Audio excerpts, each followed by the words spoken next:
everybody! Welcome back to Happily Booked, the book cast, where two kindred spirits believe that the pursuit of happiness is the same thing as reading a good book and being able to talk about it. That's such a mouthful.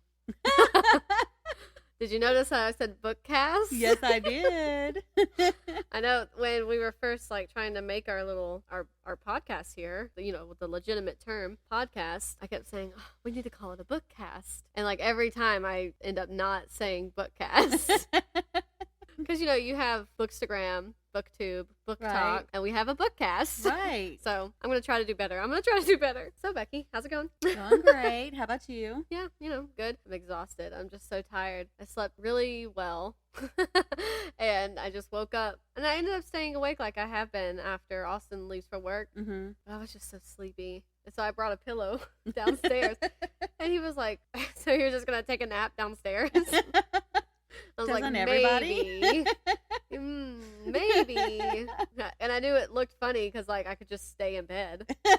But I ended up not taking a nap. I just don't believe in naps. I can't do it. I mean, I believe in a nap if you have to take a nap. If you need a nap, genuinely, for your well-being, take a nap. But I'm terrible about that lately. I used to only nap on Sundays. Yeah. And now I find myself just falling asleep almost every day when I get home from work. Yeah. I'm so tired. There was a period back when my friend lived here before me and Austin got engaged, where every day we would come home from work and I was just so tired. I was just exhausted. And I don't even really know why. But I can't take naps. I'll wake up thinking it's a new year for whatever reason. And it just throws me off so bad. No, if you need a nap for your mental state, girl or boy, take you a nap. I support it. As adults, I think we appreciate naps more than as children. I know. Little twerps. No, I'm just kidding. But they don't know how lucky they have it. Yeah. Yes, absolutely. Well, what did you do this week besides edit the podcast? Which is probably why you're so tired. Yeah, maybe. I worked. Worked my 40 hours. I got my 40 hours in. Woohoo! And what did I do? Man. See, and that's the problem. Where does the day go? I worked and I barely even edited the podcast until yesterday. And I finished it yesterday. Oh no. But I did almost all of it.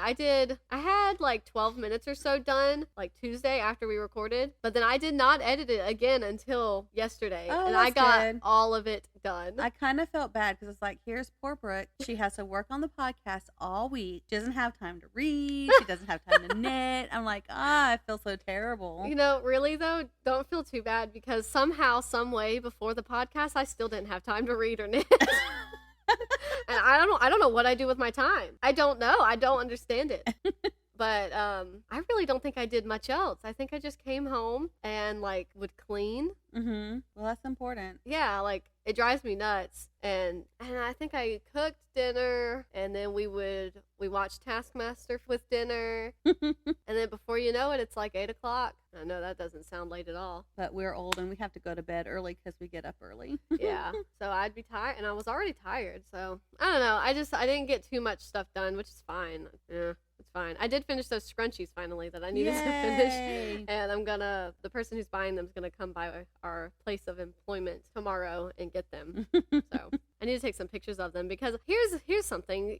All of you listeners, SOS, help me. I really think I want to make an Etsy. Oh, yeah. And probably start off small, though. Maybe only make scrunchies and, maybe scarves. Mm-hmm. Something just simple. That way I don't get too overwhelmed. But I need a name. I need a name for my Etsy. That's the hardest thing. Okay, so y'all need to start emailing or direct messaging us on Instagram. Yeah, with a name. There was one name that I came up with that I sort of thought was cute. I know what it was. It was in complete correlation with our podcast. It's just Happily Knitted. Duh. That's cute. I like that. It is sort of cute. So I don't know. Listeners, do you think that's cute? Happily Knitted? I don't know. Let us know. Let me know. Because I think I'd like to do that. Maybe as a winter gig. Yeah. You know? I think you should do it too. Happily Crocheted. Happily trademark. Yeah. I'll I'll consider that. Yeah. It's a good idea. Yeah. I've been trying to think about like getting those. Oh my gosh, what are they called? Bookmarks that I did. Yeah. And getting some other stuff like done, and then going around to like the flea markets. Yeah. And setting up a table. Yeah. See, Yeah. you are a good person to do that. You are. Because I like people. Yes. Exactly. Although I say like 10 times a day, I hate people. I know. Well, it's just because of where we work. Yeah. One of our coworkers was with me one day, and I'm talking to guests, and he goes, "How do you do that? How do you have a conversation with?" I think he really does hate people. He's like, Yeah. "How do you have a conversation with everybody?" Yeah. Like I don't know. I You just want to make them you feel were at just- home. Yeah. I mean, you're just a nice person. You're a social, nice person. I am a very social person. That's the one. My kids hate it when we go visit somewhere. Yeah. And I'm like hugging all the people that I know and talking to everybody. And they're like, "Can we please just leave?" You talk to me? That would be me. My mom has always been a social person, and my sister got it from my mom. Like, they're both pretty social. Mm-hmm. My sister's more open about hating people, though.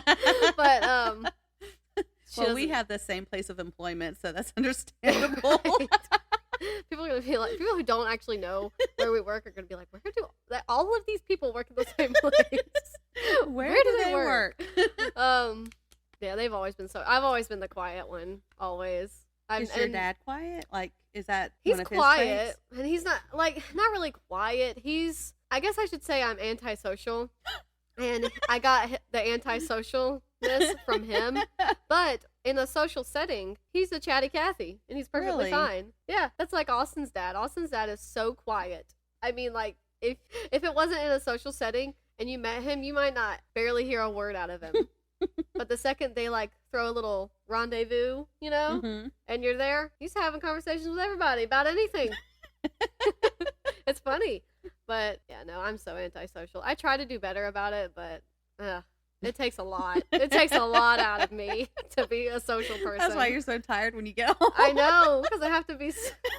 The other day, I was like, "Oh man, I can feel it. I'm going to use up my friendly before 10 o'clock. Like I can tell." And then after about that time, and I'm sure it's because I manifested it, but I was like, "Yep, my friendly's all run out." It's like one of our other I'm done. coworkers the other day. He was like, "My social meter is full." Yeah, done. He says, I need to do something that doesn't require me talking to people anymore today. I know. And that's why I say you would be so good at like setting up at a flea market or like at the squares when they have small businesses come out with their products. You'd be good at that. And I'd be okay at it if somebody shoved me and forced me to do it. But like, come on, you're coming with me. Drag me along. Yeah, that's why I would just be hidden behind a screen on Etsy. And that's where I stay strong, behind a screen. Yeah, so I was cleaning up, getting ready for you and your daughters to arrive so we could record. And I had a text from my mom. She listened to our episode and she quoted me. She said, "Don't ruin beans for me." I laughed so hard at work. She's like, yeah, you should have read the sentence that I read. I mean, it was so gross. Oh my gosh, it was so funny. That's funny. So I don't have any hauls. Do you have any hauls? I do not. That's okay. We're saving a buck. There is some fun little fact that I found out about our book club book, Goblin, by Josh Malerman. I was, I don't know if I've actually said it on the podcast, but I know I've told you that I have like a million book apps that I use. I use 3 main book apps to like keep record of all of the things I'm reading. Right. I use I use Bookshelf. I use Goodreads, which is everybody knows what Goodreads is for the most part. Don't look at me like that. I was like, I don't know, I'm saying that, but like maybe she doesn't. And Storygraph, which I really like Storygraph. They if you keep adding stuff on Storygraph, you have a little section where you can go, just a whole section set aside for like graphs. Oh, that is to so see cool. what kind of stuff you've read. And I feel like I need to update it because I got this app actually sort of recently and I haven't updated it with everything I've actually read this year. But I think that'll come in handy later on when we do like a little sum up episode of everything we've read in the year or whatever we want to talk about really. But I think that'd be fun. A little stats video. Yeah. A little stats pod. So yeah, I use 3 book apps. And I was on Goodreads, and I was beginning Goblin, so I was adding it to my little reading shelf. And so I was looking it up, and in parentheses, when its name came up, it said number 13. And I was like, number 13? Number 13 of what? What are you talking about? And so I went to it, and it said number 13 in the Earthling Halloween series. Oh. And I was like, what? Intriguing. So I went to Google, and I typed up Earthling Halloween series to figure out what it was. And Goblin is number 13. It was published in 2021. Looks like they do it every other year or so. But I honestly couldn't find a whole lot of information about this Halloween series. But what I could find was this paragraph. So I'm going to say it. I'm going to read it. This series of books celebrates publisher Paul Miller's favorite holiday. Each October, as the air turns colder and the leaves fall off the trees, Earthling will release one novel of flat-out horror, usually featuring classic terrors such as monsters and haunted houses, rather than psychological suspense or real-life horrors. The dust jacket spine will feature a pumpkin with the series number of the book. Mr. Dark's Carnival was an ultra-short run of only 15 handmade hardcovers, and therefore the first one in the series is Blood Red as opposed to Mr. Dark's Carnival. Blood Red was counted as number 1 in the series. This is the perfect way to get into the Halloween spirit. So interesting. It's just this publisher was like, I really like Halloween, so every year I'm gonna have a special series, a special book published in this series. And we happened to pick up one of the ones that are in the series. That's pretty cool. It was pretty cool. And it said the dust jacket would have the pumpkin on the spine, and I got kind of sad. I didn't actually look to see if it by any chance happened to be on the paperback, but I was like, oh man. So, no, this is just another printed copy, printed by Del Rey. And I wonder if it says it. Ooh. Wow. You hear that? Originally published in paperback in the United States by Earthling Publications in 2017. Yeah, it's interesting. I wish it actually said something on the spine, though, like number 13 or in the series. Yeah. I'm so intrigued that, like, I want to read all of them now. Like, I'm sure they're not, like, connected. They're not, like... Right. But they're all spooky Halloween books. Right. And I really like the idea of it being more, like, ghouls and monsters versus real-life terror. Yeah. You know? I think that's really, really fun for Halloween. Yeah, and it had the list of the books. Where's the first one? The Dark Carnival. The one that's technically 0 because it did such a they just didn't print a lot, I guess. Mr. Dark's Carnival. So I'm sure that one's really hard to find. But the first one, number 1, is Blood Red by James A. Moore. The second one is The Unblemished by Conrad Williams. The third one is The Haunted Forest Tour by James A. Moore, and that's fun. The fourth one is Moontown by Peter Atkins. The fifth one is October Dark by David Herter. The sixth one is by Wizard Oak by Peter Crawford. The seventh one is Blood Harvest by James A. Moore. The eighth one is Motherless Child by Glen Hirshberg. The ninth one is The Bones of You by Gary McMahon. The 10th one is The Halloween Children by Brian James Freeman and Norman Prentice. The 11th one is Rage Master, that sounds intense, by Simon Clark. And then the 12th one is They Say a Girl Died Here Once by Sarah Pinborough. And then number 13 is Goblin, a novel in 6 novellas by Josh Malerman, by our man, Josh Malerman. By our bro, Joshy. So I just thought that was really cool that we happened to pick a book that was in like a Halloween series. Yeah. So someone at work told me, and probably told you in passing at some point, that Spotify has audiobooks. Yes. I was about to say has podcasts, and I was like, knew Someone that already. did tell me that. Yeah, audiobooks. That's rather interesting. I didn't know that. Apparently, I think, the way she said it, and don't be mad if I'm quoting you the wrong way, but I think she had said something like that it's sort of a relatively new thing that they've done. Okay. So maybe a lot of people don't know. But I thought that was pretty neat. I might look into that since I have Spotify. And I'm pretty sure Audible, taking a reverse turn on this, Audible has podcasts. Oh. Which I already knew that, but like it didn't click in my head that to like, oh, we have a podcast. We should try to put it on Audible. So I think I'm gonna try to look into that. And yeah, it's getting cold out here. It is. Yes, it is. Yeah, you mentioned that you were going to be getting a fireplace soon. Yes, I am. I am really jealous. Don't be. Ella's kind of upset because I don't have the money to get a real one because they're expensive. especially you'd have to take out a wall, put up a fire appropriate wall, Right. and all that. So it's just going to And be then a a little, chimney. yes, that too. So it's just going to be a little electric fireplace, but this is what sold the girls on it originally. But Ella is now very upset because you can't toast marshmallows on it. So we do have a fire pit outside, so she's going to have to settle for that. Yeah. But it has different color flames. Ooh. So we can have purple flames, red flames. So I'm excited about that. But it's wall mounted. Yeah. And you can actually, the mounts for like your TV, the wall mount, it can mount to that. Wow. And I have a TV thing. What is it called? Like a TV stand? Yeah.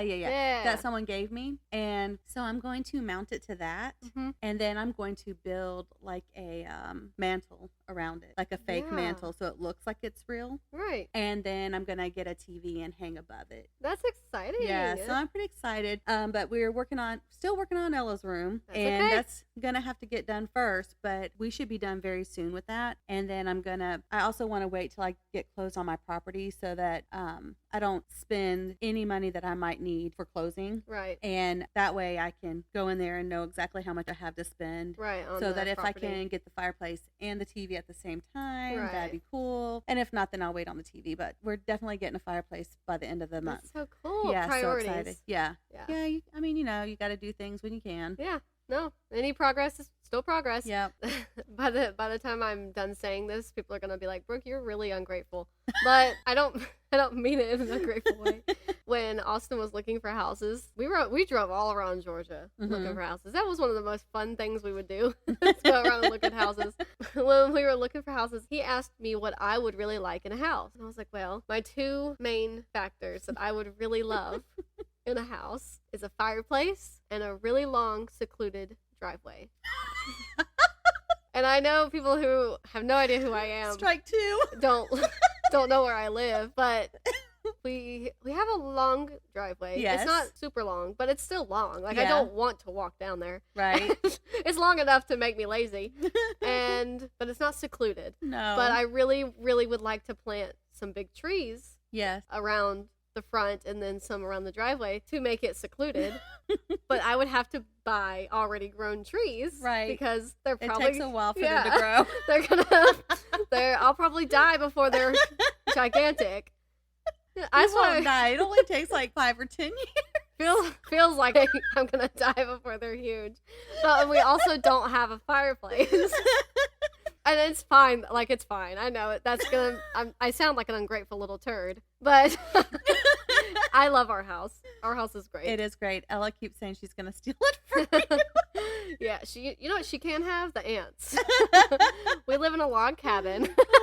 So I have an exterminator that comes out and, exterminates. And everything's fine 99% of the time. But every now and then, those ants, those pesky ants, they find a way in. They're exterminator proof. I know. And because, there's a lot of land around the house. Mm-hmm. And so there's a lot of ant hills. Yeah. And since it's a log cabin, not everything is completely sealed. Right. Just so happens to be the slight downside to a log cabin. But it's really fun to say I could live in a log cabin. And it's a very beautiful home. Thank you. We love it. I really do love it. Even though it doesn't have a fireplace or a long secluded driveway. Which is kind of weird. You'd think that a log cabin would have a fireplace. Right. But again, like your situation, it's too expensive. It's just too expensive. Like, if we won the lottery, we would then probably just throw a fireplace in. Right. But like prioritizing everything that we need in our lives, it's just not going to happen unless we come into a large sum of money. Send it my way. Yeah. And, but I do have a big heater that is actually upstairs now because the upstairs is not connected to the HVAC system. Mm-hmm. And so we have heaters upstairs for when it's wintertime when, you're freezing. So it's up there, but it was down here for the longest time while it was an Airbnb. But it's cute. I like it. I like to sit in front of it and get all toasty. I don't know why we started talking about that. Oh, I asked you about your fireplace. You asked me about the fireplace. So, yeah, that's all. You don't have any hauls. I don't have any hauls. That's perfectly fine. So, you watch Netflix? Yes. Have you seen the trailer for The Watcher? I have not. It's a true crime thing. Oh. And actually, I'm one of those people who every now and then I'm like, oh, I have absolutely nothing to do and I'm completely bored and I just want to look up random videos on YouTube. So I like to watch every now and then like top 10 scariest true whatever, Mm-hmm. because to scare myself. And like I think it was a part of like an unsolved list. Mm-hmm. And nobody knew who this person who was calling themselves the Watcher was. But I immediately recognized it though. When the trailer came on, I was like, oh, this is gonna be good.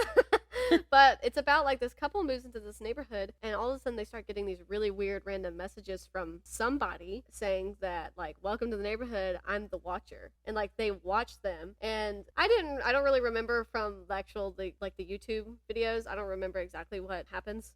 But it's just really creepy. Like they're being watched by somebody, and I think they're trying to they try to go through everybody in the neighborhood to like see, are you watching us? Who are you? Like what's happening? But they've made, I think, like a TV series based off of the true events of this person calling themselves the Watcher. Oh. So it looks really good, and I think you'd probably like it for sure. Okay. And anybody else who's into true crime would probably enjoy it. I think I'm definitely gonna watch it. I don't know if I'm gonna try to make my friend watch it with me, or make Austin watch it with me, or watch it by myself. I don't know. Undecided. But I'm gonna watch it at some point. That sounds good. Yeah, it looks really, really good. You need to look. I'll have to show you the trailer before you leave. But my dad actually watched a true crime with me the other day, and I was so surprised. Yeah. Because I talked about this on another podcast that my parents don't like true crime. And so my dad recorded it not knowing it was true crime.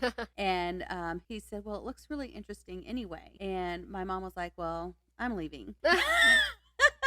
And Dad was like, oh, okay, well, I really want to watch this. Do you want to watch it with me? And I said, yeah, I thought you didn't like true crime. And he goes, well, normally I don't, but this seems very interesting. Yeah. And so he actually watched a true crime with me one day last week. Do you remember what it was? I don't remember the title of it, but it was about a woman whose daughter had an ex-husband, and at that time, 2 ex-boyfriends. And the boyfriend that was in the middle of the ex-husband and the new boyfriend had started a business, and he had terrible credit, so he bought a truck in her name, in the daughter's name, and he wasn't making payment because his business wasn't doing well, and he hired like ex-cons to work for him. And not that anyone was necessarily judging him, but it just was like, it's nice that you're giving them a chance, but at the same time the mom ends up murdered. So then they're like, okay, who did was it one of his and they're immediately going to look at them. Yeah. Yeah. And so it was very interesting. She was obviously murdered at her home. Right. They found all the evidence, but they couldn't find her body. He had it recorded. It was on regular TV. The telly. Yes, on the telly. That's a good question. I probably should have made better mental note, but I didn't know we were going to talk about it.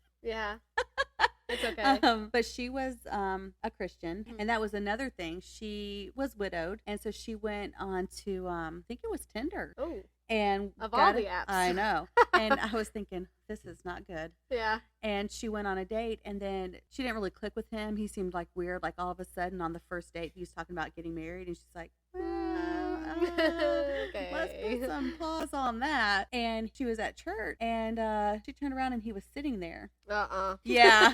And so then I was like, okay, so was it one of the ex-boyfriend's employees? Was it an ex-boyfriend? Was it this random guy who's now seemingly stalking her? And so, yeah, it was really interesting for you. Well, I'll try to find it for anyone else who might be interested. I'll go back to my parents today when I get home, and I'll try to find it. You just send me the name. Yeah.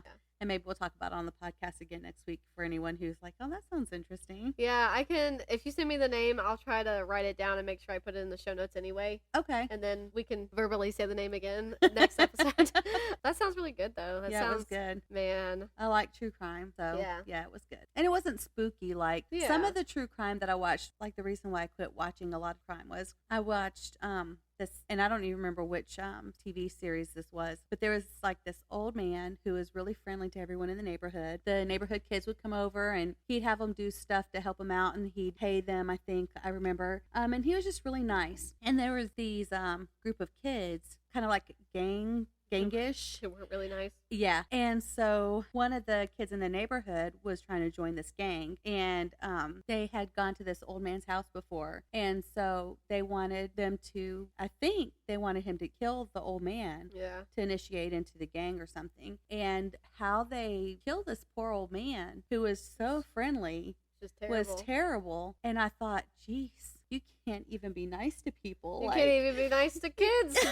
I'm like, and then there was another one, I think it was the same series, where this family had been tied up. Yeah. and the dad was like downstairs and he'd been tortured, and I think his family had been tortured and killed in front of him, and I don't even remember what they wanted from this family. They were well off, but I wouldn't call them, I don't think that they were wealthy, like they had money stashed in the house or anything. Right. And then I'm like, oh my gosh, people just, they don't even know you. Yeah. And I mean, I know that that's how it works. And it's like a slippery slope. But it's just like, and nothing is safe. And then you're laying there in the bed and you hear stuff. Yeah. And you're like, we're about to be murdered in our beds. Where's my gun? I know. Yeah. So I quit watching it, but that one wasn't terrible. Like I wouldn't have nightmares from that. Probably because it did turn out being someone she actually knew versus some stranger just coming and killing you. Yeah. So. Have you seen the movie The Strangers? I have not. Brooke, you know I don't watch scary stuff. I knew you were going to say you didn't watch it. That one's pretty upsetting. I mean, it's not bad. I will say it's really not that. It's a little bloody, but yeah, that's a little blood. Yeah. Anyway, I knew the answer before I even asked the question. So I'll start with you. Okay. Have you finished anything? I have. Oh, finally. Can I guess? Yeah. Harry Potter and the Chamber of Secrets. Yay! Yes, I did. Woo! You're like, finally. Yeah, I think I actually finished. No, I did finish it with him. I was going to say I think I finished it on my own, but I read 2 chapters without her because she fell asleep. You said, I ain't staying. I'm not waiting. This close to the end. Oh, so close. But That's fun. I finished it with her. It was really good. We started trying to watch Beasts. Oh, Fantastic Beasts and Where to Find Them. I didn't. I was not enjoying it. Like, really? I don't know. And Emma says it's boring, and maybe because the girls kept talking, it frustrated me a little bit. But I said it's not boring. Like, there's a lot of action, but it just seems like almost pointless action. And maybe if I go on in the movie, it won't be pointless anymore. But it's just like running all over the city trying to get these animals back in this thing, and I'm just like, this is kind of dumb. Like, it's not, so far it hasn't had the same feel as Harry Potter. Like, there needs to be more of a point to it or something. And I haven't read the book, so I don't know how different it is from the books, but it's just like, I'm not really enjoying it too much. And part of not enjoying it, like I said, was probably the girls like talking and saying how stupid and boring it was. But I also just think that right now in the first part, it just seems kind of pointless. Yeah. Like, it doesn't make sense. It's detached. Yeah, so the Fantastic Beasts movies are based off of a textbook in Harry Potter. Okay. So the main character guy that you follow in Fantastic Beasts and Where to Find Them, his name's Newt Scamander. Right. He's the author of Fantastic Beasts and Where to Right, Find I remember Them. that in the, but I thought maybe she had written, didn't she also write? Oh, she didn't. Okay. No, I wish. I actually didn't realize that a while back. Me and my sister went to the bookstore. I was like, I wonder if they have Fantastic Beasts and Where to Find Them. And I didn't want to ask. So she went and asked for me. And they were like, well, no, they're actually not books. And I was like, oh, that makes sense. Okay. But they do have the screenplays written out now. That's that you can buy. interesting. Maybe you'd like the screenplays more. But I will tell you, if you keep watching them, I'm surprised you didn't like it. I'm surprised you didn't really care for the first one. But there is more of a point to the plot in the second and third movie. Okay. Like, I guess the first movie you could say is really just an introduction to these people and what they're about to work towards. Mm-hmm. So you might enjoy the next 2 more. Okay, well, I haven't finished the first one yet, and I was tired, and the girls were being obnoxious, so that probably had a lot to do with it too, but I just wasn't feeling it. I loved it. I love everything set in that world. I love it. And Emma just told me that apparently it's not her type of interest. She doesn't even like Harry Potter until the 4th one. Until the 4th one? Yeah. So Goblet of Fire? Which is good. It's good. No, I'm sorry, the 3rd one. The 3rd one? Oh, well, the 3rd one is a masterpiece, but... Yeah, and that's her favorite, but she said the first 2 are boring. Yeah, I said that too. Like, I'm really rethinking some stuff here, Emma. I'm like, whose kid are you? Yeah. I'm like, how can you not like Harry Potter? Right. I know that I would, if I was in Hogwarts as a Hufflepuff, I know that I would be into magical creatures. I know that I would be into, that'd be like my A+ honors AP class would be Care of Magical Creatures. Like, I just know that for a fact. So I really liked seeing all of the different beasts in the movies. And, but they do get like, there's like less less of an introduction to different creatures in the next 2 movies, because it really does change directions and like goes more into a save the world plot. So you might like those more. Well, it doesn't even have to be a save the world plot. Right. It just feels like there's not a plot. Yeah. Like I feel like I understand that these animals have escaped or whatever, but it just doesn't. It feels disjointed. Yeah. I can see why you would think that. I really can, but well, I'll finish it. Maybe I'll end up maybe. liking it. I mean, if you don't, you don't. But who knows? Yeah, I can see why you say that though. It is sort of like, since it's been so many years since it actually finally came out, the hype of it is like gone. Yeah. Basically. Even with the newest movie having just came out, like, was it this year? I don't even remember if it was this year or last year. But I could see why you think that. Like, these people just sort of, like you said, running around the city getting the animals. Like, that's all there basically is to it. And you're, like, briefly introduced to these characters that are going to affect the main character, but just briefly. So I do get it. I do get it. I just like seeing animals run around places like Jurassic Park. I really do. I love seeing different creatures and stuff. I just love it. That's one of the reasons I love Avatar so much. The Last Airbender. Oh. So, did you finish anything else? No, but we are halfway through Lock Every Door. Ooh. Hear that? The glass. The ice in my cup. There's like 56 chapters or something like that, but they're short. So we're on chapter 27. Classic thriller move. Yes. And it's neat. I don't want to give too much away, but it goes back and forth. Ooh. She ends up in the hospital. And at this point, actually, I'm kind of skeptical as to whether she's in a real hospital or if she's been taken. Oh. No, she's been taken and they're trying to find out what she knows. Oh. Interesting. I don't know. I'm so suspicious. Yeah. So she ends up in the hospital. And so like it talks about her time at this apartment and then she's in the hospital. And then it goes to before she's in the hospital at the apartment. And then it goes back to the hospital. So it's neat because dual timeline. Yes. She's not dead, but if she's not in a real hospital, what's going to happen? Right. Like, I don't know. So we're enjoying it, but I will say, if you don't like reading bad language, don't listen to it, because at least when you're reading it, you can kind of skip the words. Yeah, you can skim it. You can just breeze right over. You like, you know it's there, and you move on. Yeah. But when you're listening to it, the kids in the car, and I'm just like, oh no. And then they get all wide-eyed and look at you. And I was like, I can't get these words out of my head. Oh my gosh. She's so funny. I'm like, I'm so sorry. I'm sorry. So yeah, with Goblin, I can skip stuff. And then I've got Ella behind me going, that's not what it says. Tell me what it says, Mom. Yeah. Sounds like me and my sister. Yeah, I know I texted you before you got here. I knew you were about to be on the way, and I was like, I should probably just wait till she gets here. But I was like sitting there reading. I was like, man, once you get to this page, there's a GD on it. I'm just going to let you know. I don't know if you were already there. But... No, I think you're farther ahead. I just finished the first novella. Oh. Last night. I made my vlog. And let me just say... that novella right there, I couldn't even, I was kind of speechless. Did you like the ending? I was so shocked. Yeah, it comes out of nowhere. Yeah. I mean, sort of out of nowhere, but. Yeah, I just could not. I didn't think it was going to happen to that character. Yeah. I was pretty sure something was going to happen to somebody. Right. Because of how it was being. Yeah. Yeah. I know we don't want to spoil it for anybody.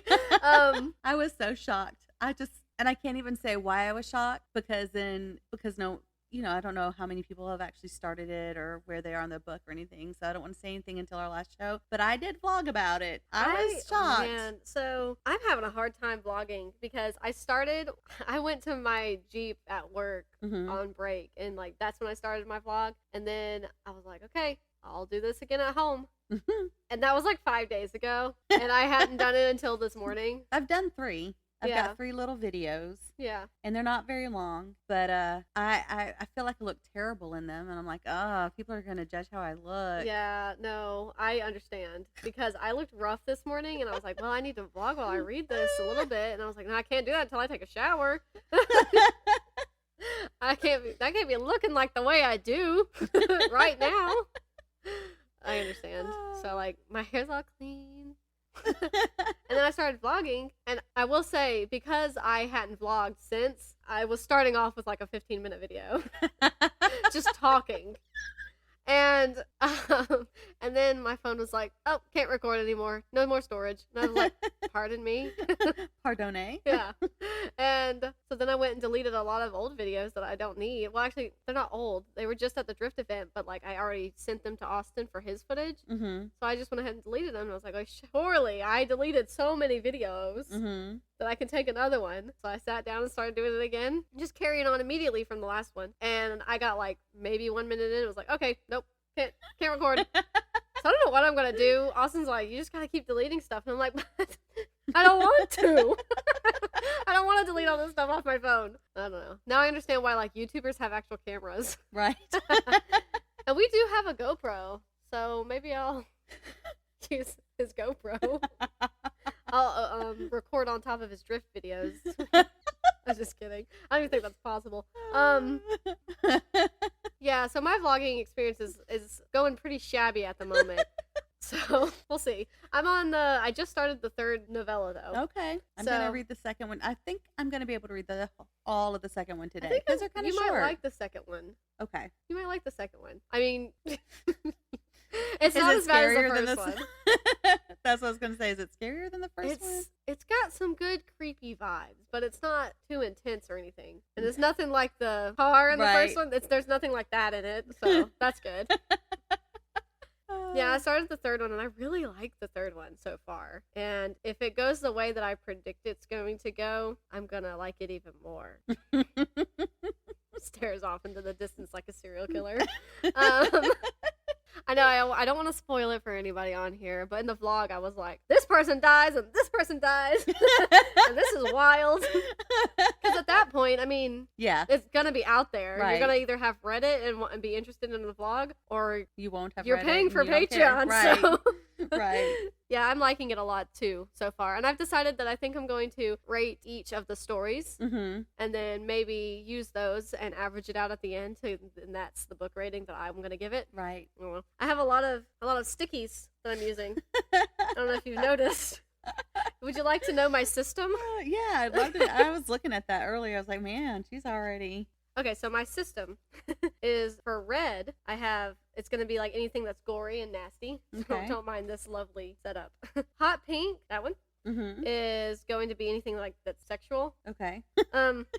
Blue, the stuff that I think, I put neato, things that I think are interesting or just random things that I like, just stuff that I think is cool that's in the book. So that's blue. And then dark green is every time a new character is mentioned or brought up, like their name. If it says like, yeah, mom and dad called me into the kitchen, I'm not going to say that mom and dad are new characters. I'm going to say it if their names are introduced because mom and dad are probably just here in passing, you know? Light green is when a character dies. I will say I've only had to use that twice. Plum, this one, I'm calling it plum. It looks plum, right? Yeah. It's stuff that's just odd.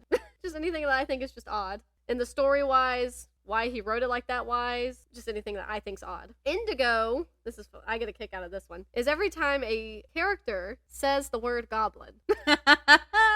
There's already so many in this book. Yeah. And I thought about originally I was going to say, okay, I'm going to use indigo every time goblin is said at all, typed up. I would have already run out. Yeah. I know I would have already run out. Like, there's so many times it's said. Yeah. So I was like, no, let's reel it back a little bit. Every time a character says goblin. And it's still a lot, but I think it's funny. My friend said, oh, you should go through and highlight every time. So every time you see the word goblin and then add it up at the end. And I was like, ooh, fun. This is a thrilling life I live.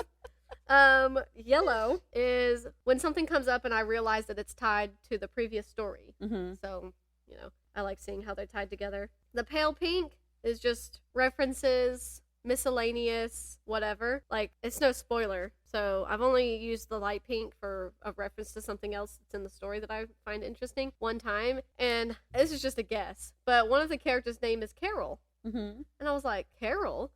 You mean like his other book, Unbury Carol? Interesting. Like, oh, he must like that name. Right. That's it. That's the only time I've used it. But that's my system, and we're sticky in here. That's for sure. And I tabbed. This is the end of the introduction with Tom, the delivery guy. Mm-hmm. You know how we like left him hanging? Yeah. So I kind of want to like be able to see later on. I could just easily flip to that page. Yeah. And make a connection in my brain. Right. The wires connect. I think you might like the third one though too. I'm not done with the third one, but going into it, some things have come up, and I'm like, interesting. I'm enjoying it though. I'm enjoying it pretty well. I know there was that one scene that you were like, I don't know, Brooke, you might not like that.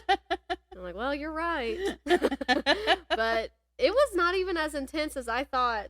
So when I told you that, I stopped right at that point. Oh, okay. And when I picked up and read, I said, that's not at all what I was expecting. Yeah, you expected a lot more gore, didn't you? Yeah. Yeah, no, when it happened, I was like, oh. I mean, don't get me wrong, it was unpleasant, but it, I guess, had a happy ending. Yeah. We don't know. Not for Charles. Yeah, not for Charles. No, is it Robert? No, I mean, that particular part in the story. Oh, that part. Yeah. Sorry. Because it didn't end the way he thought either. Right. Yikes. Did I just give it away? No. But I was sitting there and I was like, this wasn't even as intense as Anne of the Island. Which shouldn't have been intense at all. I stopped at the crunch, and that was it. Oh, no, I don't. And then I was like, she's not going to like that. Yeah, reading it, I was like, no. But it really wasn't that bad. Really, I mean, but it wasn't that bad. Yeah. So, I finished something. Okay. I'm going to say I finished two things, but I didn't. But it's going to be funny anyway. I'll talk about the book first. I finished The Glass Hotel by Emily St. John Mandel. That rhymed. Did you like it? I did. I liked it. I liked it a lot. I liked it a lot more than I thought I was going to like it after having read like a quarter of the way through. Mm-hmm. But by the time I got just before halfway and then like the rest of it, I guess you can say about the time I took the time to look up what a Ponzi scheme was and fully understood everything.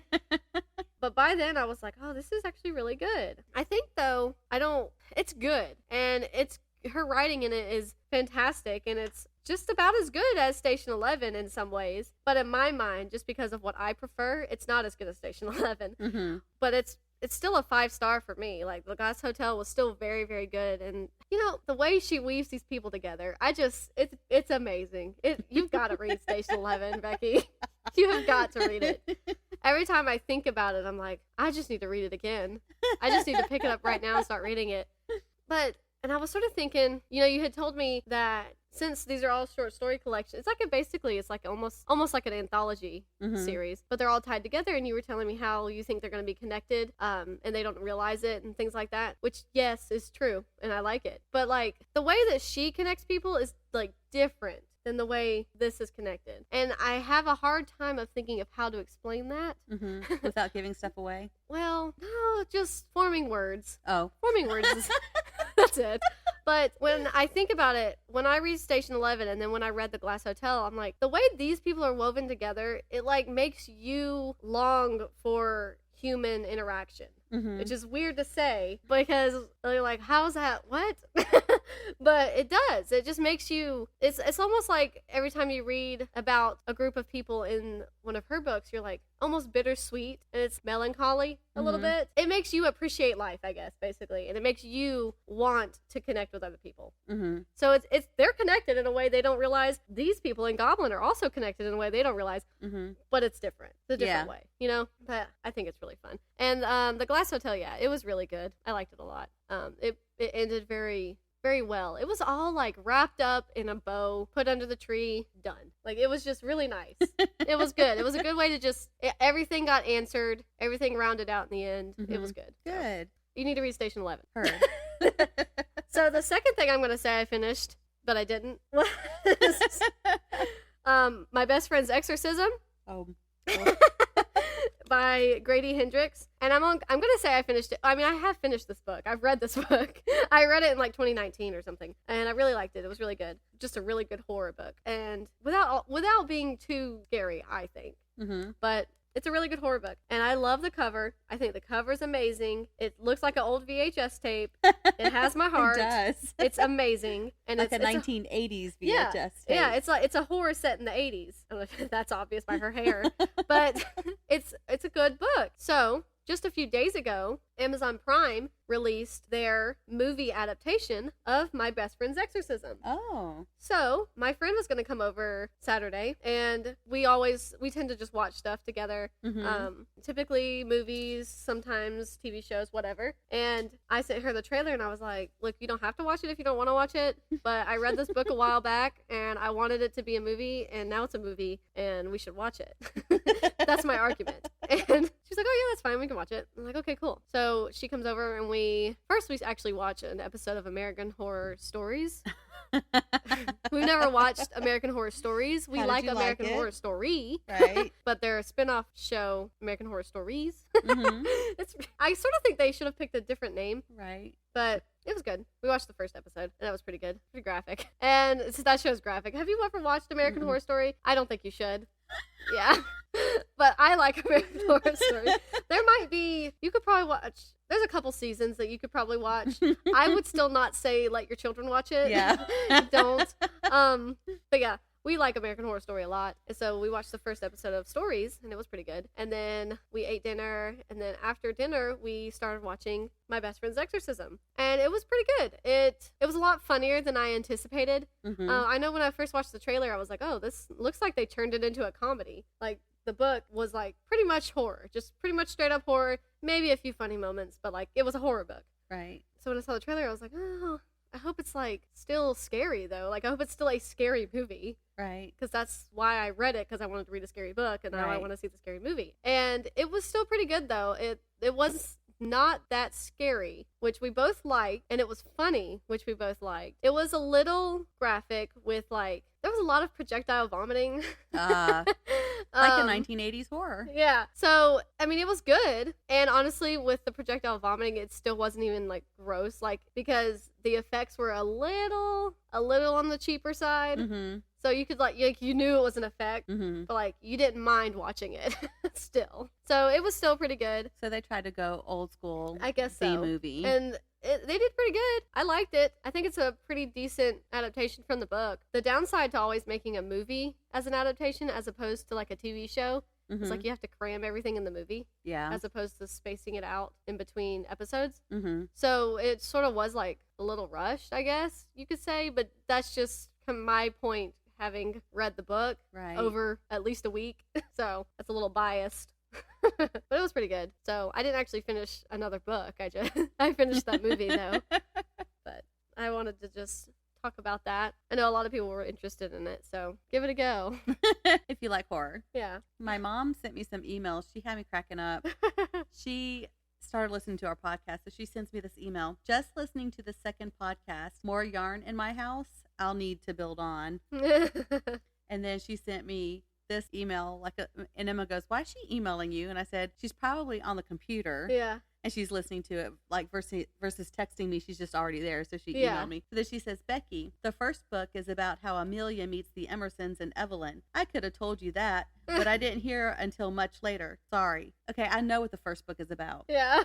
That's the only one I actually have read all the way through, and I really liked it. And I imagined Adrienne Paul as Emerson, and I was Peabody. So I know what the first one's about.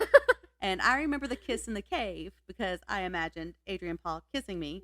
As Peabody. Hashtag Adrienne Paul. Yeah. Anyway, so I know what the first one is about. I don't know what I said in the podcast to make her think funny. I didn't know what the first one was about. Yeah. I don't know what we said. Now I feel like I need to listen to the second podcast. Yeah. But I'm pretty sure that I remember talking about what I thought was the second or third book. Yeah. Where she has a tea party and her son brings in a bone into the tea party. A bone? Yeah. Like an animal bone? Well, he thinks it's a dinosaur bone. It probably is just an animal bone. Right. I don't know. He puts it on her dress. It freaks out some of the women because it's like high society. Right. And that's all I really remember. So I don't even know if I finished reading that book or not. Yeah. But Mom, I love you. And I'm sorry if I led anyone at all to believe that I don't know what the first book is about, because I do. Yeah. And she's Peabody. And I really thought that they should have made it into a movie with Adrienne Paul Apparently. as Emerson. Obviously not me as Peabody. I don't have the figure that they give her. And I've always wondered who would be a good Peabody. And actually there were a lot of online discussions about this. I'm sure. And the internet is full of stuff. Yes. And Adrian Paul was actually an idea that some people had for Emerson, but there were a couple of other British actors that I recognized their names. And I thought they'd be okay as Emerson, but Adrian Paul would be better. Yeah. I'm just saying. And then, like, I think some of the women that they had for Peabody was like Emma Thompson. She doesn't have the right hair color, but I mean, there's hair dye. Yeah. And also, she doesn't have the bust line because Peabody is well endowed. I see. At least that's how I remember her being. Right. Not necessarily those words, but, well, you know, she's voluptuous. Yeah. And I love that word. Yes. So I actually don't know who I would cast as Peabody, but not me. I'm too short and I don't have the right figure. But anyway, so I wanted to mention that my mom is listening to the podcast and she had to make a correction to what I was saying. Yeah. And obviously, no more yarn is allowed in the house. So Austin wishes I would say that. He wishes I would say no more books and become like a straight Kindle reader, but it's not going to happen. It's just not. There's something about a physical book. There is. I just prefer that. I do too. It's just better. Yes. It's just better. I mean, there are a lot of people though that prefer Kindle, and I get why. Yeah. Like, you can have so many books on this one tablet. Mm-hmm. It's not the same. I like to stack my books as I finish them, mm-hmm. and then like I'll take a picture at the end of the year, and I can see my improvement grow on the mm-hmm. shelf, and I love that. And I'm not going to get that with a Kindle. No, I know. I have friends who, when Kindle first came out, they were so excited because when they went on trips, they could take so many books with them in their Kindle versus lugging around like 5 physical books or whatever. Yeah. But I was just like, I just don't want Kindle to kill regular, like, actual physical books. I don't think it will. It hasn't. Yeah. I mean, Kindle's been around for a long time. Yeah. I know a lot of people worry about that too, though, but I don't think it will. There's just something about physical books. Now, libraries, they might eventually get nicked, but yeah, which sucks it's because it's sad. a free domain for people who can't afford to go buy books. Right. Oh my gosh. Go to your library. Yeah. Even if you can afford, you should still go. My mom goes to the library. I need to go to the library. Yeah. I have this thing, and I think I've already talked about this at some point, where I'm like, hey, I need to get a library card because there's a library not too far down the road, and that would help save money. Mm-hmm. But, like, I have all these books I need to go ahead and read before I can justify bringing borrowed books from the library mm-hmm. in. And because of that logic, I still don't have a library card. Well, you might read them faster if you borrow them. I think I would. Because you only have so much time that you have to give them back or you have to pay a fine. Right. The girls love going to the library. They'll get like 10, 15 books. I used to love going to the library. And I'm like, I don't think y'all are going to read all those books. But, I mean, they enjoy it. They love going to the library. It's like sort of like book shopping. Yeah. I mean, it's fun. It's always fun to go and check out books. Yeah, we should get library cards. I mean, you have a library card. Yeah, we have one. I should even get a has her card. own. Yeah, for her aesthetics. Yeah. That's funny. She's a mess. What are you currently reading? So I haven't started yet, but I am going to read the Dolly Parton book. And I didn't bring it with me. Run, Rose, Run? Yes. Yeah, I'm impressed that I remember that. By Dolly Parton and James Patterson. Yes, so I'm excited we're going to read that one, or I'm going to read it. I don't think I'm going to read it with the girls. Yeah. And I don't think I'm going to start the next Harry Potter book yet until I get done with Goblin, because I want to make sure that I give that my complete attention for right now, because I need to make sure that I have it done by the deadline. That's fair. So that when we talk about it, I'll actually know how it ends, and I won't still be on like the 5th novella. Yeah. So I'm not going to start the next Harry Potter book until I'm done with Goblin. Yeah, that's fair. That's going to be so good though when you can start The Prisoner of Azkaban. Yeah, well, you know that is also my favorite movie. That's like that great. I'm pleasantly surprised that that's mine and Emma's favorite movie. Right. So I think she'll be excited about reading the next book. It's so good. So yeah. It's so good. Okay, so you're just reading Lock Every Door and Goblin. Yes. Yeah. Okay, I'm still reading the same stuff I was reading last week. Except I think technically last week one of the things I was reading was The Glass Hotel, and I finished that. But right. You know what? I hadn't started The Turn of the Screw last week, but I have officially started it. Okay. It's pretty good. All I can imagine is, like, if you watch The Haunting of Bly Manor and going into it knowing that it's, like, strongly based off of The Turn of the Screw, all I can picture is everybody in the Bly Manor. Like, that's how I'm picturing it, is those actors. That's kind of cool. And it's sometimes that's nice. So yeah. I'm really enjoying it so far. I'm not very far into it, but I mean, it's good. It's pretty easy to read for being such an old classic. And it seems pretty ominous and good for spooky season, so I like it so far. I'm reading Goblin, of course, which I'm enjoying, and I really do hope there's more ghouls. I hope more ghouls come out. Well, after you read that thing, I mean, there has to be, right? After reading what I know, if he only puts out ones that have monsters, there has to be less real people horror. Yeah, I hope so. I want a werewolf to come up. Like I want a goblin. A goblin. Gosh darn it.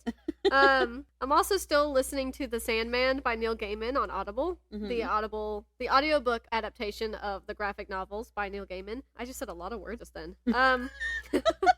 It's still pretty good. It's I don't know, it's good.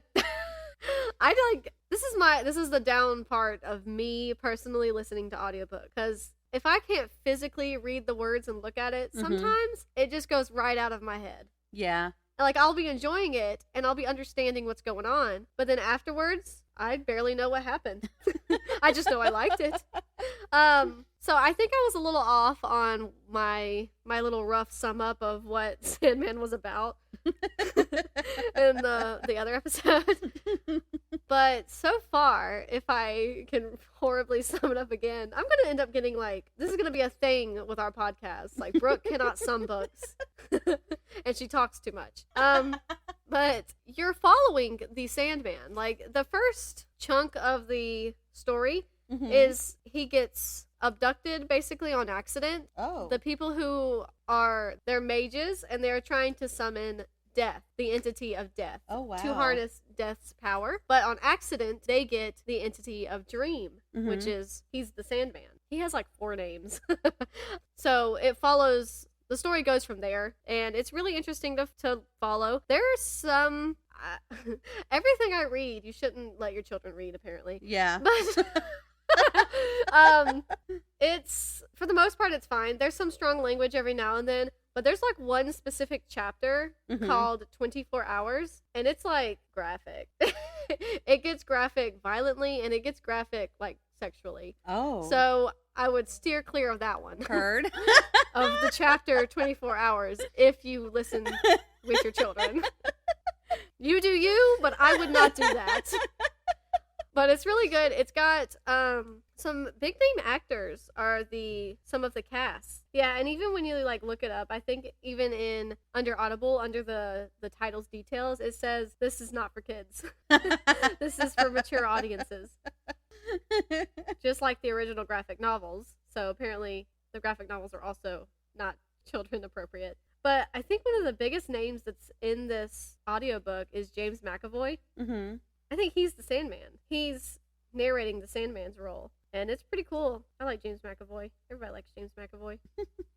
Yeah, I can't find a good list. I don't feel like looking it up anymore. But James McAvoy's in it, and it's really cool. And I think Neil Gaiman himself actually narrates a character as well. Oh, that's cool. Or he just narrates in the background. I think that's what he's doing.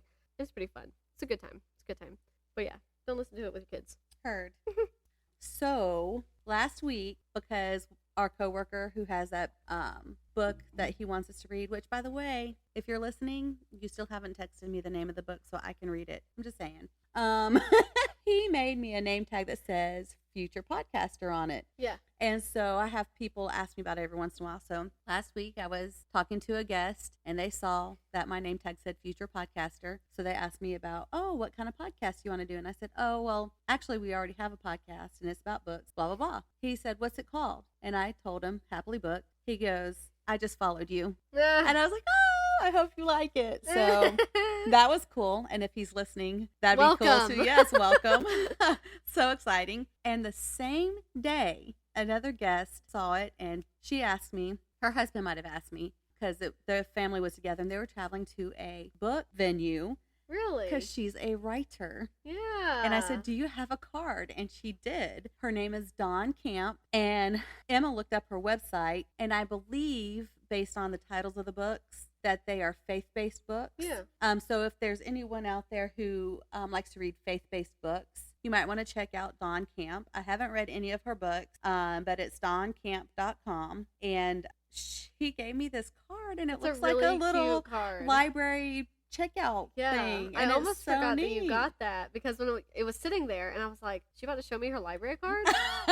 But then I remembered, no, that's the card the lady got you. That is a really cute card. And so I have read some faith-based books. Mm-hmm. I've read The Power of Praying Wife, and I can't off the top of my head recall who wrote that, so I apologize for mentioning it and not knowing the name. But so I have read some faith-based books, Mm-hmm. and so those might be interesting if anyone likes to read those type of books. Yeah.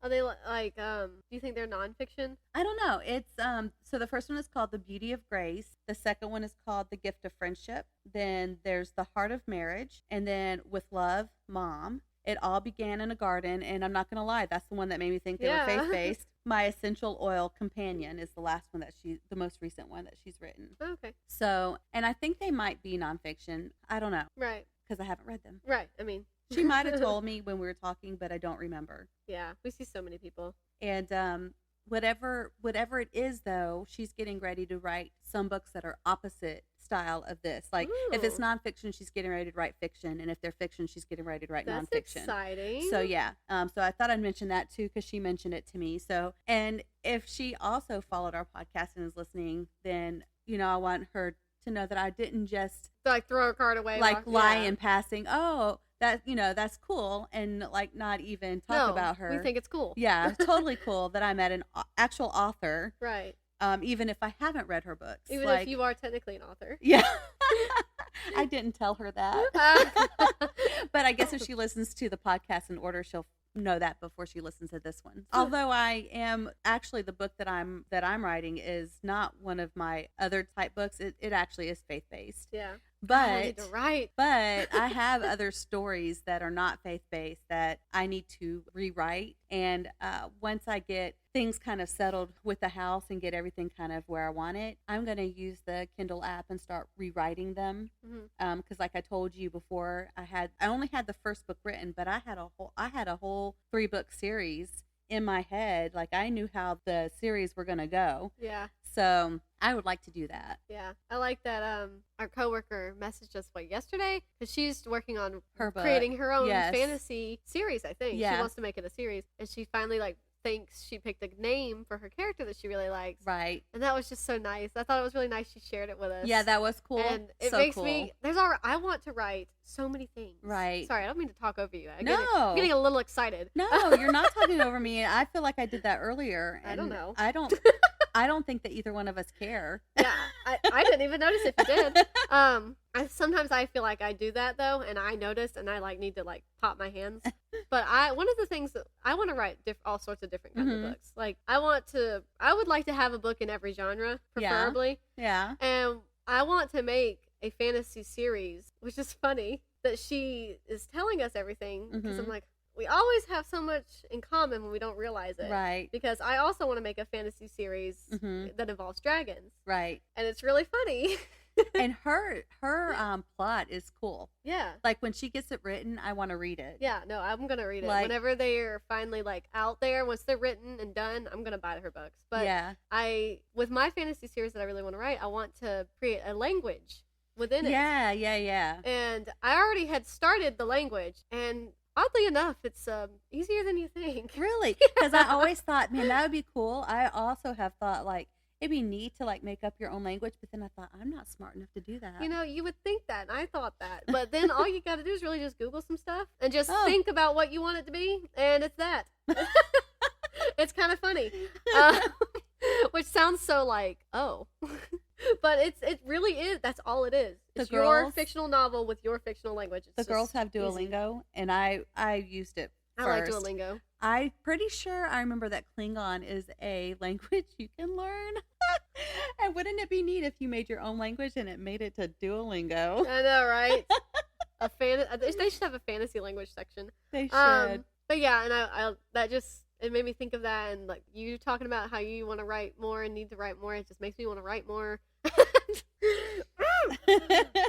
Yeah. So the very last thing was that, and I'm sure I'm the last person that has figured this out, but at least on Spotify, and I'm sure there's an option on every other podcast app, but you can set, if you follow a podcaster, and you can set every time they upload an episode, it can automatically download. Mm-hmm. So I went in Spotify and had ours automatically download every time an episode comes up. So if you love us, you should set our podcast to auto download so that it'll come up with maybe more downloads. I think mine does that. Yeah. I think I have it. I didn't have mine set to do that, and I realized that I should be doing that. And I don't know how it works on any other platform, but please, if you like us, you should do that. Thanks. And give us 5 stars. And give us 5 stars. On Spotify, it won't let you rate them until you've listened, which I know you've already listened. I still haven't. That's because I hear us so much throughout the week. I think, that I'm like, well, and you have to edit it too. Yeah, like, so it's understandable. You know what you should do? You should go on there and you should hit play and then like fast forward it all the way to the end, and then let it.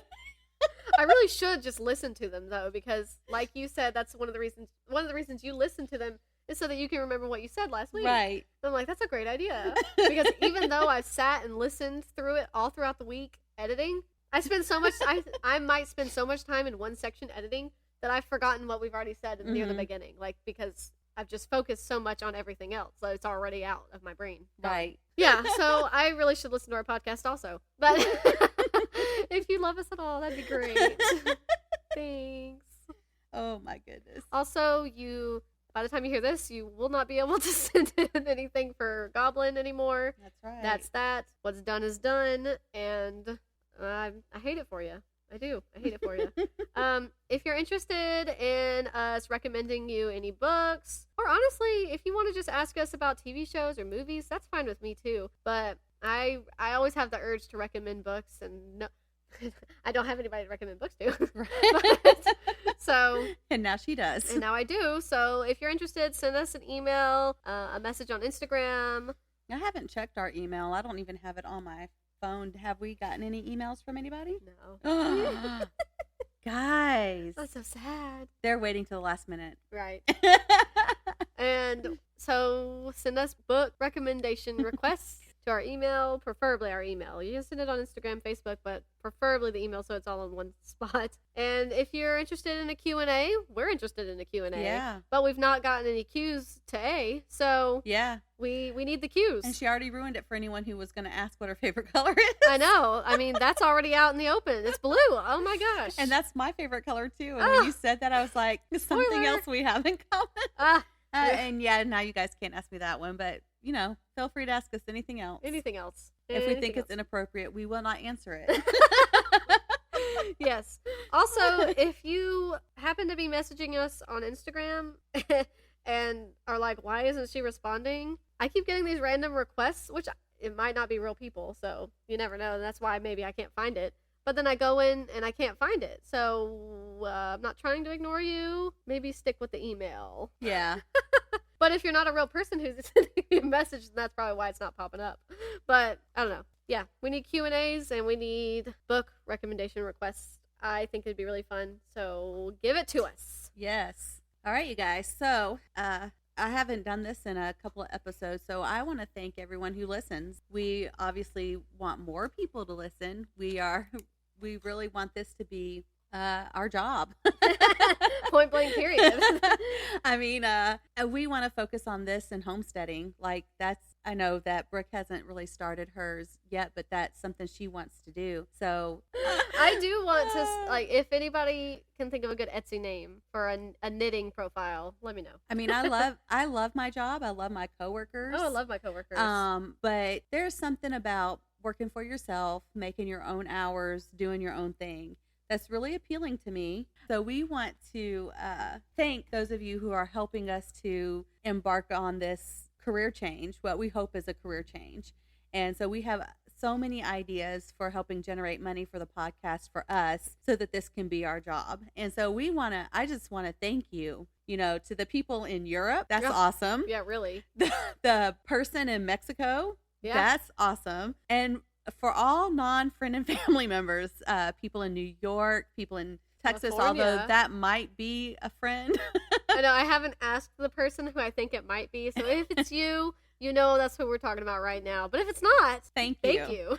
And I mean, thank you to the other person too. But you know, but if it's her, she loves us, so of course she's going to listen. right.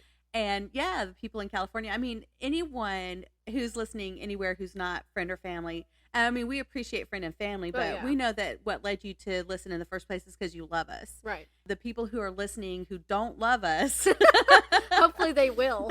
Yes, we appreciate you. And we love you. So thank you. And of course, we want to shout out to, again, Sideways Sheriff, because he is our sponsor, our only sponsor, and we are so thankful for everything that he does for us, has done for us, because without him, this podcast wouldn't be happening right now. So, you know, thank you to him. And if you haven't already checked him out, please check him out. He's on Instagram and YouTube. So thank you. Kindred Spirits, we love you. We thank you for your support and for your time. And as Anne, I always say, as Anne always says, but really I think she only said it one time, but she's always talking about kindred spirits. So that's why I say that. Yeah. But as Anne said, you know, kindred spirits are not so scarce as I used to think. It's wonderful to know that there are so many of them in the world. And we really appreciate the kindred spirits who are listening to us. It's so wonderful. So thank you and stay happily booked.